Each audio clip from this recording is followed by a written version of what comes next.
Hello, runners. Coach Bala here. Hope all of you are doing well. Coming to you on Sunday, and today's date is the 21st. So, the end of week 2 of regular training. The third week, the end of first MISO is about to begin. Cannot believe that you guys are already 4 weeks of training already in. Many of you would have completed 21 days milestone. I hope those of you who have taken it seriously, haven't missed much, you're beginning to realize that the inertia of putting on your shoe and going for a run is sort of coming down. That's a great sign that you are just getting there. You know, some of the trends you would see around this point, if you are in the training zone, is that you begin to start looking at final surge earlier than the last minute that you open up and see, what am I going to do today or right now? You know, that's a typical trend. You know, people look at it the night before or the first day in the morning when they get up and they're doing their morning chores. They kind of, as they plan what they need to do for the day, they sort of have running as part of that planning. And they look at final surge right in the morning. That's probably some a little bit more, advancement in this journey. Some people do it the previous night, and some people look at it for a week. Like every Sunday after the long run, they look at it. What's the next week going to look like? And believe it or not, there are some folks who do it for the entire MISO as well. In fact, there is a historic picture in the early days of Runners High, where the Boston Bazookas group, the good runners of Boston, there was this picture where I had released a MISO cycle, and it looks like they had a party. At the time, they all came together and they watched and they looked at there's a picture like this Obama, that Osama bin Laden raid, and the Obama's, management team is looking at the computer, at the screen with all intent. Like that, there was this picture where all of them are looking at their phones, seriously looking at what the next MISO looks like. That was a very fun, good representation of how to execute this. It's all in the mind, as they say, right? Once your mind is in the right place, once you're mentally sort of locked in, then everything else is just a matter of time. It just flows through. So that's where we are right now. Congratulations, 4 weeks. Not an easy thing in the middle of winter. Things are very cold, but still I see people are doing it. A lot of upgrades as well, from 5K to 10K, 10K to half marathon. Very, very, very, very nice. Congratulations, folks. All the light runners, I'm hoping that you're all getting ready. You're all doing your sort of training as well and being focused on it. I had also uploaded the next MISO cycle to all the light runners. All the pro runners, you will see it soon. Your coaches will do it.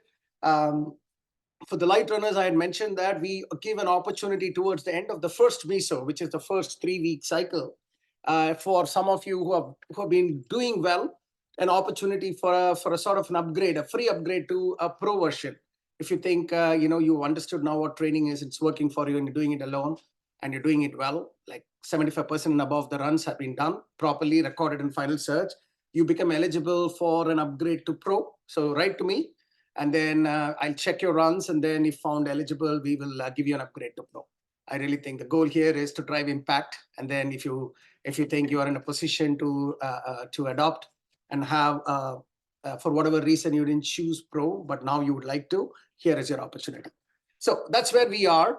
So today, I wanted to talk to you about 2 really important topics. Topic 1 is about this answer to the question, what are we really training for? What is this training about? What is it that we're trying to train for? And it's a very important, interesting thought that I want all of you to sort of think about. It's very important because it has very clear tactical ramifications on how you approach your training. And then the second thing I'm going to talk about is, as you look at this journey of long distance training, 16 weeks training, believe it or not, the single biggest roadblock or a speed breaker in this journey, where this journey gets cut short or short-circuited, is not because of your physical inability or your mental inability, or because you don't have time. Things people think, it is not that. The largest factor, I would say maybe 80% of the time where it just gets cut short, is injury because of running. Get injured, there is some pain that you never had before, and the pain is debilitating and you cannot run. So I want to give you some tips on what you can do now, small things now that can add up and reduce the risk of injury for all of you. This is not just for new runners, for pretty much everyone. If you can just follow this, you will not get injured. You'll be able to get a better hold of yourself and actually start completing seasons. So we'll talk about that. So two very interesting topics for all of you to understand, think, and ponder and execute accordingly. So let us talk about the first question. What are we training for right now? So the reason why I asked this question is in the last episode, if you think about it, I talked about this training is all about the inside out transformation, cardiovascular, musculoskeletal, mental strength training. And I said how one sort of builds on the other, and it's like sort of an inside out transformation of your body takes place. So yes, of course, we're training for that. Another way of answering this question, what we are training for, what is it that we are trying to improve at this point of the training cycle? The answer to that is time. You are training for time on your legs. That's really what you're training for. Or in other words, you are looking at a situation where you're putting your body in a structured, controlled stress environment, in an oxygen-rich environment for the body to slowly think and understand that, hey, something is extra is being asked of me, and that extra is not way out of my reach. It is not shutting down there is no risk of shutting down my system or causing severe damage to my body. It is just that I am not yet ready, 100% ready to sort of take on that. And it is, so the body says that, oh, okay, let me do a little bit more and sort of do a better job in managing that controlled stress environment. Yeah, that doing that better job is the cardiovascular, musculoskeletal improvements that we talked about last time, mental strength improvement that happens. So the body needs to do all of that so that it is feeling that, hey, I'm ready to go. So that next time when this controlled stress environment happens, I can do a better job. That's really what you want the body to be in that zone. So for the body to be in that zone, you need to have a couple of things in place. The first one is you need to provide time for the body to sort of understand that something is slightly off base, that I need to start thinking about improving my, various things that I was telling you last episode. So it needs time for the body to sort of react in that way.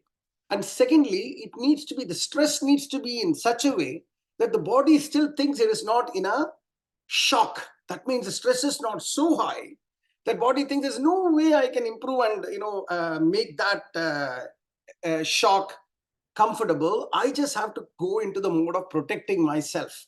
You don't want the body to get into that zone. That's the shock. The reaction to a shock to a system is not training.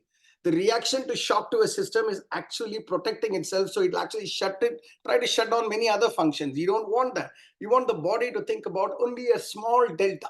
That means it's a controlled stress needs to be there for the body. And then finally, body needs to be in an oxygen-rich environment, aerobic zone. It should not be in an anaerobic zone. If the oxygen is not enough, body will not think that it is in a controlled stress environment. It will immediately think it is in a shock environment. So if you think about it, if you step back, our goal is for that body's magic to happen. The ability of our own body to quickly say, hey, let me do my magic for you. Let me provide you improvements in the cardiovascular, musculoskeletal, mental strength pillars that is going to help me do a better job in this controlled stress environment. Let me go and do my magic for you, which is what we want, which is also what is called as the training effect. So we want the training effect. That's really why we are doing this training. Instead of directly going to the race day, we are doing a training. So part of getting the training effect is you need to have a controlled stress event. That is a small delta. 2, you need to make sure that you are doing this in an oxygen-rich environment. And 3, you need to give sufficient time for the body to do its magic. Or in other words, if you think back, what are we giving you? We are giving you a structured training plan. We are asking you to run in most of the time at this point of your training cycle, most of the time in what we call it as the conversational pace running. Run slow so that you don't get out of breath or a lack of oxygen, so that the stress of running is not too much, because conversational pace, by very definition, as we all know, is not too stressful in your body. And because you're not panting, it's a wonderful sign that there is enough oxygen availability in your body.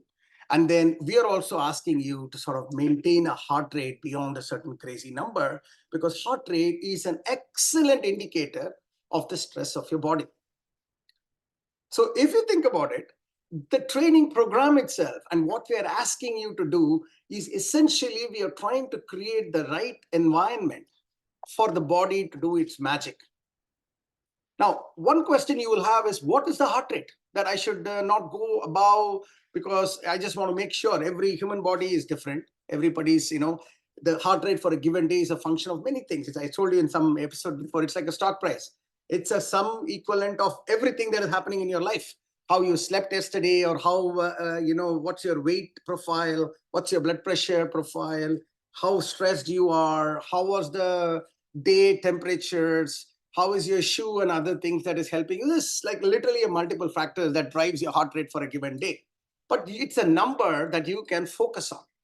So one easy sort of metric for heart rate is typically runners use is 220 minus your age is your max heart rate, 100% heart rate that you can go for.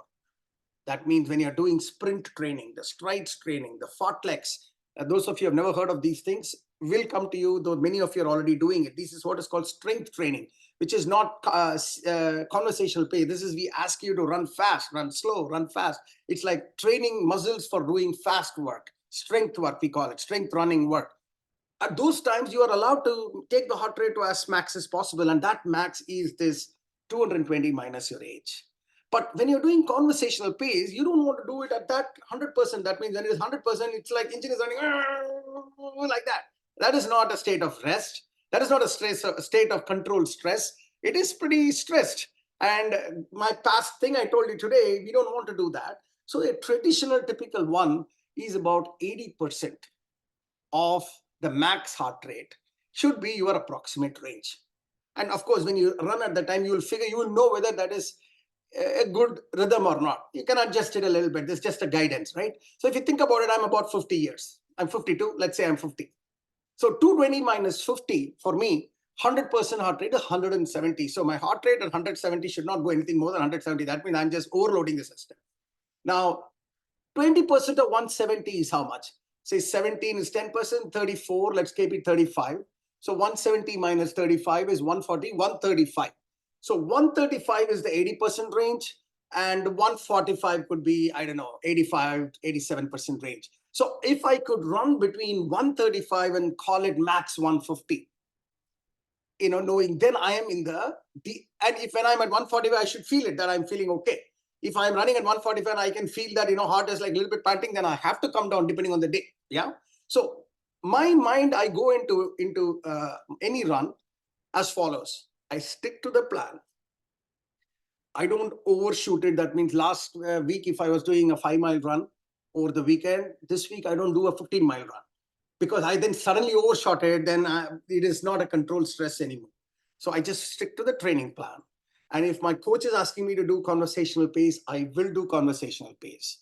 I will make sure I train for time. In fact, interestingly, folks, my coach is a very senior coach. I've been working with her for almost 6 years now. She doesn't give me distance at all. How crazy is that? Now, we make sure that we give you distance just to make it easy for everybody. But because I've been doing it for a long time, she only gives time for me as training. She says, go and run 2.5 hours today. That's it. Yeah, at conversational pace. That's all she would say. So my goal is not distance. My goal is time with her, which is what we are supposed to be doing, all of us. So here you are. I know the range of heart rate. I know the conversational pace thing. I know the time. I just go and deliver it. When you do that, I'm allowing my body to do its magic on me. And we keep doing this. It slowly builds up and you get a better runner and you're ready for the start line. So folks, in summary, on this topic, I hope you understand this. My point is, do not do the following. Don't try to be a hero.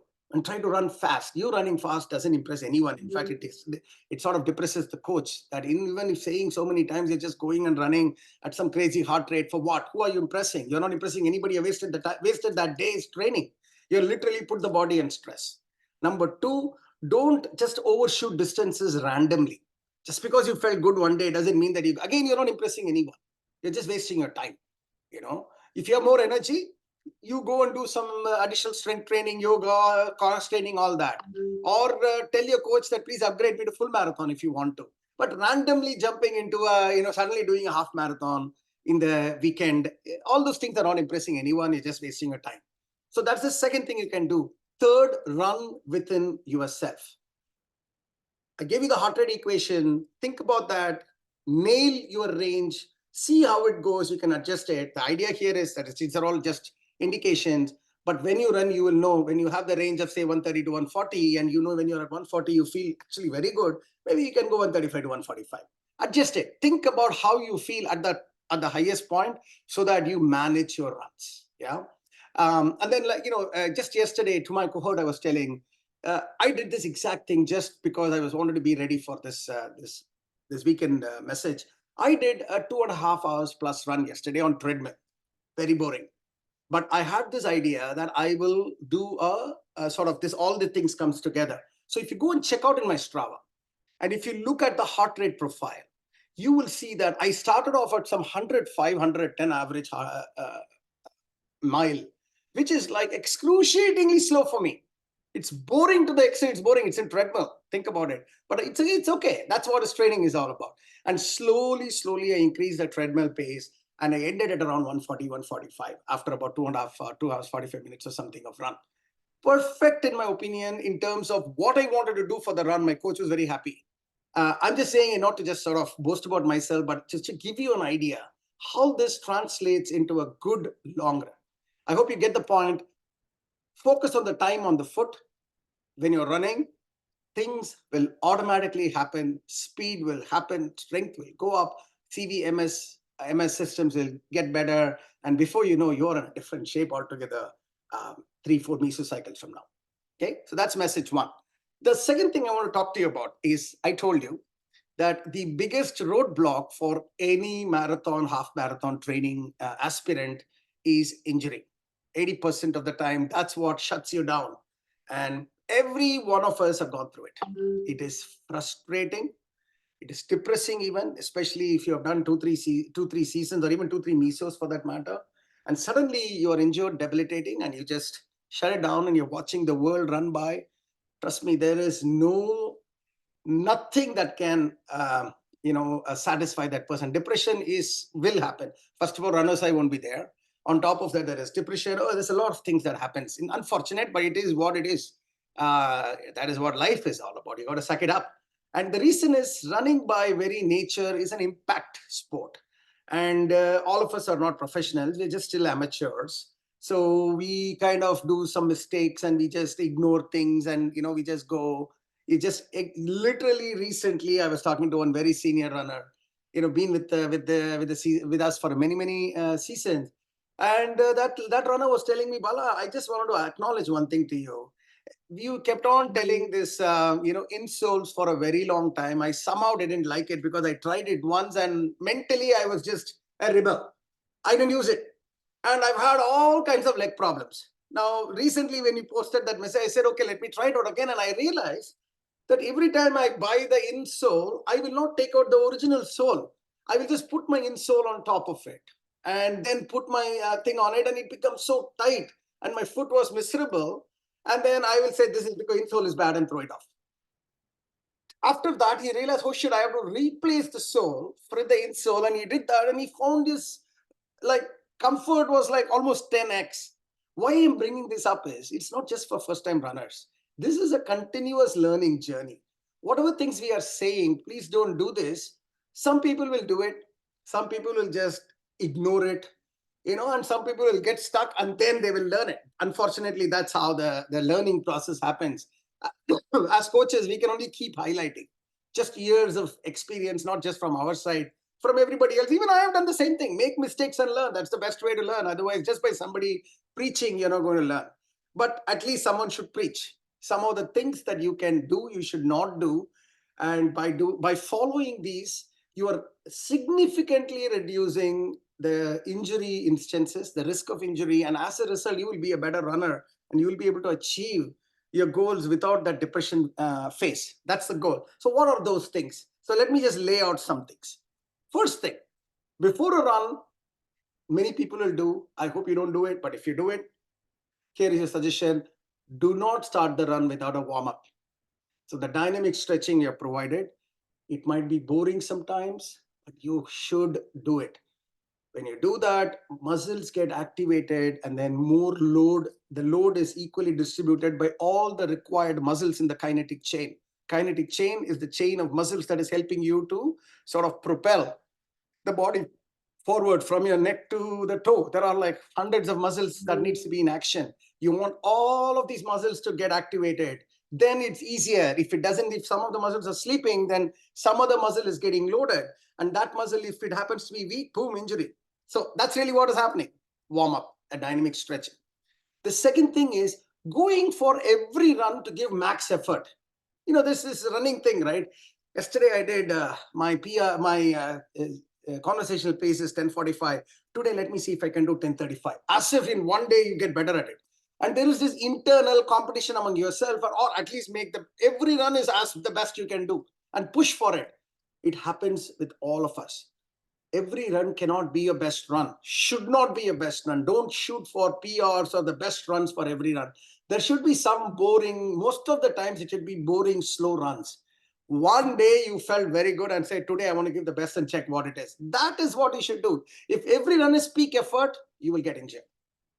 That's what is too hard and, going for a PR every run. Then post-run stretch. Once you finish a run, you should do some stretching. Important. 3-4 minutes. It is very tempting to stop the run, immediately go and lie down, watch TV and just enjoy, especially after the long run. But you shouldn't. You should do some stretching. Release the tension that has knots and other things that has happened. In fact, there is a roller that senior runners use. We'll talk about it in future sessions. You should do rolling stretches. Oh my God, it will release the tension so much that you will feel supple. You will not get injured. Okay. Then no strength training. Everybody everybody I've seen, most rookie players just go and just do running for 3-4 days a week. And let's just assume that magic will happen. Who has to do strength training? Now, there are two elements to that. Running by nature gives immediate feedback.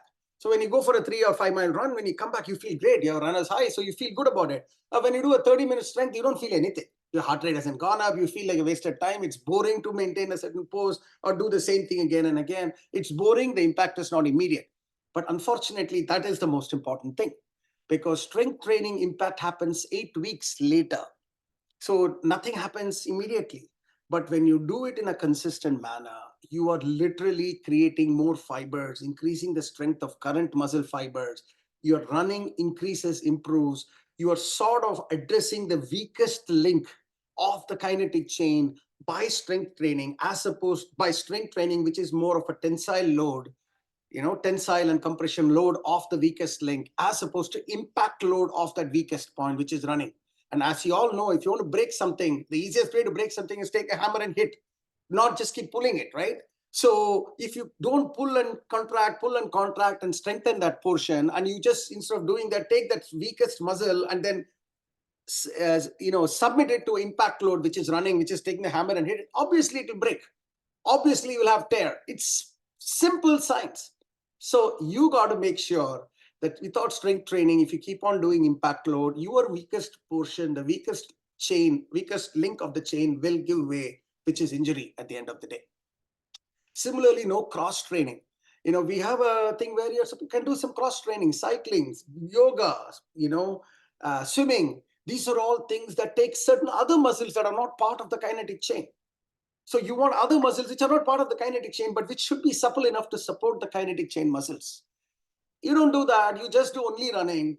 You are like sort of isolating the weakest portion of your kinetic chain to have more problems.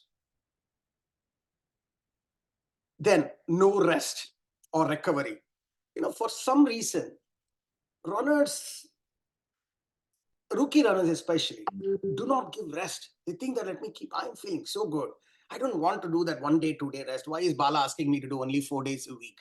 Let me run, not upload it in final search. As if, some accountant is there who is going to give an award for you to do like continuous 15-day running. It has happened. Oh my God. The number of examples are many. Why others? I have done it too. I did once. Let me tell you the stupid mistake I did. I suffered for 1.5 years because of that. Someone told me that there is this very interesting sort of new sort of fad, 4x4x48. That means you run 4 miles every 4 hours for 48 hours continuous. Sounded so cool. 48 hours is 2 days. That means you have to run through the night, manage your schedule and all that. And I mean, it might be good for some serious good athletes. I'm not a serious good athlete. I'm just a decent amateur. And this is about 4 years ago. I don't know why I just took it. I went, I just felt it, liked it, did the 4x4x48. Now it sounded great. 4 miles is nothing, you know. Yeah, I'm running marathons, so 4 miles is not a big deal. And 4x4, it is a big deal. It's not a big deal for the first, say, 5 cycles. That means up to 20 hours is not a big deal.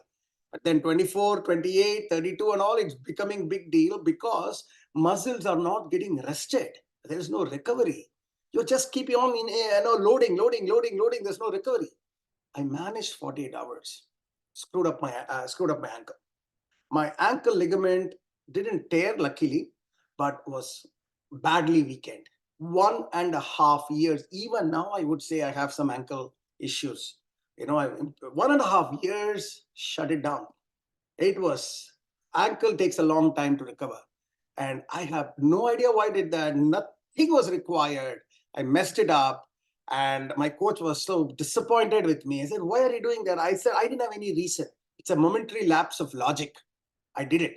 But my point here I want to say is everybody will make the mistake. I'm just telling you guys, don't make that mistake, which is don't have a long run. And let's say by some reason you did, instead of Saturday, you did Sunday. Then don't have the Sunday long run and then again do some Monday runs or something. You need to have, 1 full day of rest after a long run, especially. So that's why we have structured it like that. There is days of rest. So yes, life will happen. Some days you can move things around, but try your best to be within the framework we have provided so that we don't ask your long run to move. Let's say you miss Saturday, Sunday, it's missed. That's it. Don't go and do a long run on Monday and then continue with the next week cycle. Sorry. That is recipe for disaster. No coach will allow you that. If you missed on that week, forget about it, feel bad about it, move on to the next week. Yeah. But the idea here is we have done the thinking for you in creating the framework. One easy way of doing it is you can forget about all of this and just follow the framework. Everything will be taken care of if you just follow it to the T. Yeah. So giving that rest is important. And then finally, ignoring your body's communication with you. The number of times this has happened. Body is telling you, crying, said, hey, Bala, I'm having a pain in my shin. Every time you're running, my shin pain, it's like messing it up. And you're like, don't worry. It's all just part of the muscle, part of the build-up. Push it. And then the pain keeps increasing. Still push it. And then at some point, the pain just gives way and you have a stress fracture. The number of times I've seen our own runners gone through this. And a stress fracture is the most frustrating. They will take you out of one season completely. One season is gone. And you realize that you just refuse to listen to your body. That's really what it is. So in summary, folks, I hope you can think of all of this together. Warm up before and after. Don't make every run the highest impact run. Go for boring runs, slow, steady type of runs. Don't, no strength training, just ignore strength training. Don't do any cross training, like ignoring cross training. No rest after long runs or recovery period is not there at all. Doing the same, sort of ignoring the body's communication. These are all simple, commonsensical stuff that is not highly uncommon. That is highly uncommon. People just don't listen to it, keep making the mistake and then listen. So I hope this at least remains in your head as you're thinking about this. So next time you have the tendency to make this mistake, maybe at least you'll reduce it by 50%. That's the goal. So hopefully you have these, you understood the 2 points, training for time and some common errors to make sure that you don't get injured. All the very best for the next week, which is the last week of MESO 1 for most of you. And Miso 2 starts for 5K next week. All the very best, folks. Very proud of all of you. You've done a great job thus far. Let's keep going. Thank you.